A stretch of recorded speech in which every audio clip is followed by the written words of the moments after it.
राज्याच्या राजकारणामध्ये चिखलफेक होते हे मान्य केलं पाहिजे असं अंबादास दानवे म्हणाले। कुंभमेळ्याला जे गेले त्यांच्या भावनांचा आदर केला पाहिजे असं देखील दानवे यांनी म्हटलंय। नदीच्या सफाईसाठी भाजपकडून कोट्यवधी रुपये खर्च करण्यात आले, अद्याप कोणतीच नदी स्वच्छ होत नाही अशी टीका देखील दानवे यांनी केली आहे। ती राजसाहेबांची भूमिका आहे। हे तर सत्य आहे की महाराष्ट्रातील राजकारणाच्या चिखलफेकीमुळे महाराष्ट्राची आजची प्रतिमा अतिशय मलिन होते। हे सत्य हे स्वीकारलंच पाहिजे।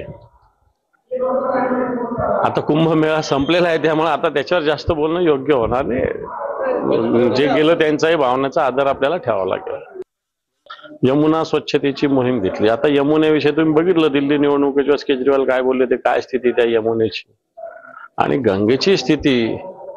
बऱ्याच ठिकाणी तशी गंगेला आपण माता म्हणतो, म्हणजे सगळ्याच नदीला आपण माताच म्हणतो, तसं आपल्या दृष्टीनं आई म्हणतो।